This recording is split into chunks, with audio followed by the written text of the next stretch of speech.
بما ان الشتاء بقى فضل ساكت ساكت ساكت ساكت ساكت، ومره واحده دخل ورزع الباب برجليه علينا.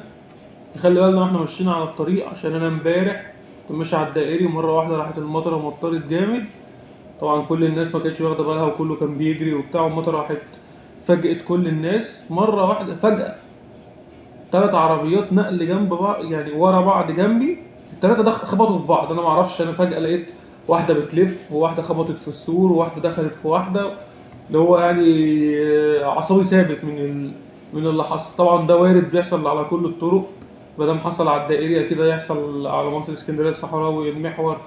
فنخلي بالنا بما ان الايام دي انت ماشي لقيت المطره مطرت.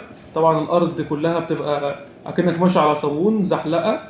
فمش كل العربيات فيها اي بي اس تقدر يعني العربيه تمسك في الارض حتى في الميه. 3/4 العربيات النقل او العربيات النقل ما فيهاش، العربيات القديمه ما فيهاش.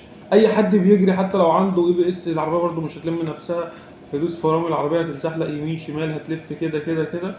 فيعني عشان نفسك وعشان اللي حواليك، اول ما حاسس ان في مطره او ابتدت تمطر، ولو احنا كنا بالليل شغل الانتظار.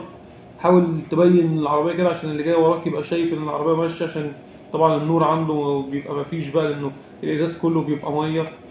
في ناس بتبقى المساحات عندها مش افضل حاجه، ما بتمسحش كويس. او العربيه من جوه مشبره فهو مش برضه مش شايف قدامه.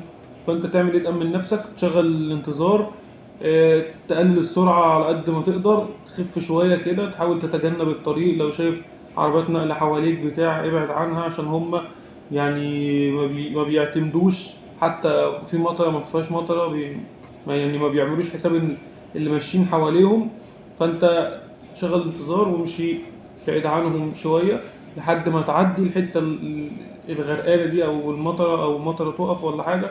لو لقيت الدنيا باظت خالص والمسائل ساقت على قد ما تقدر، اركن.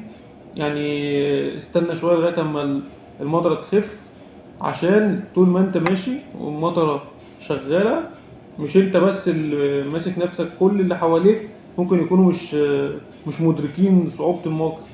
يعني انت عارف تسوق وعربيتك كويسة ومساحات عندك شغالة وكل حاجة، بس انت مش ضامن اللي جاي وراك ده بيجري شايف مش شايف، شايفك ولا مش شايفك يعني.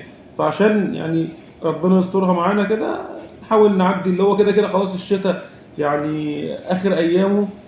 فيعني نعدي أيامه اللي جاية دي، بما إن المطرة بيحصل فيها بلاوي ومصايب في الشارع يعني، فربنا يسترها علينا.